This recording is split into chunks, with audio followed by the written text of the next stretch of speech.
generations, thousands of youth, now famously referred to as Gen Zs, yesterday returned to the streets of the Nairobi Central Business District for another round of demonstrations that began on Tuesday. For the better part of Thursday, the youthful protesters who hoped to protest peacefully in their march to Parliament were, however, engaged in running battles by police officers and had to brave tear gas and jets of water from police water cannons, who are determined to ensure that the unhappy youth do not make their way to the August House.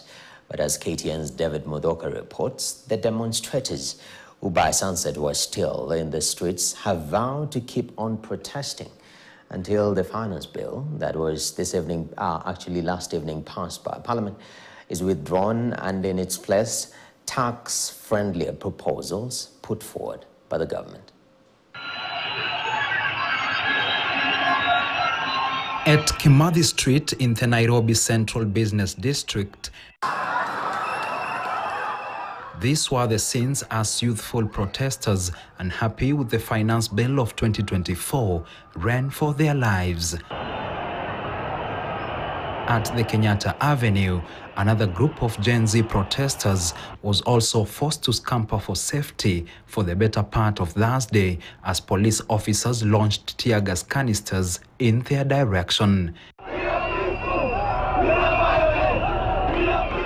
At Kaunda Street, protesters who sought to use the street to join Cardinal Otunga Street and then Parliament Road to sit outside the August House as their members of Parliament determined the fate of the finance bill this afternoon were a different breed.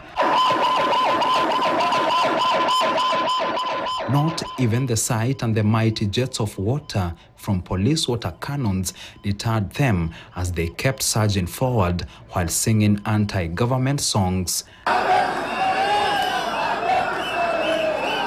Those who could not sing demonstrated in the best way they could, with placards carrying different messages to their members of Parliament, the government, and President William Ruto, who endorsed the controversial finance bill on Tuesday.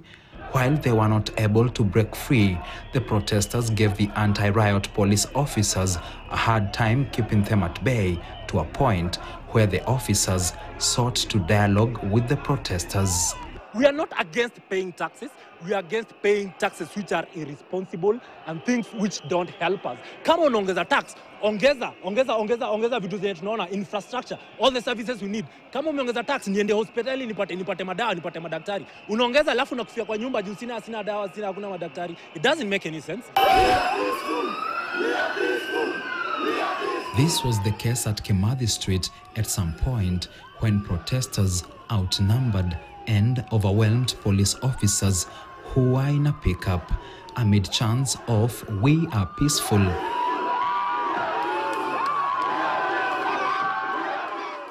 The officers sped off with nobody even laying a finger on them. So we are fighting for you all. We are not only fighting for Gen Zs. It's only that you are energetic. And the Bible says our parents will be seated while we fight for them. So we are fighting for our parents and those on wheelchairs, those old mamas who have to go to work. We are fighting for the whole of Kenya. In most of the streets, police officers kept hurling tear gas canisters at them, with some of the protesters bearing the brand of the dangerous white smoke. Some police officers, too, desperately needed a breather. The confrontation ensued all day, and by sunset, it was checkmate in various streets where neither police officers nor the protesters were willing to make another move. For the better part of Thursday, this was the situation at the majority of streets leading to Parliament in the Nairobi Central Business District. Police officers had a hard time to control the surging crowds of protesters who are against the Finance Bill 2024 and the government of the day led by President William Ruto. David Mudhoka, KTN News, Nairobi.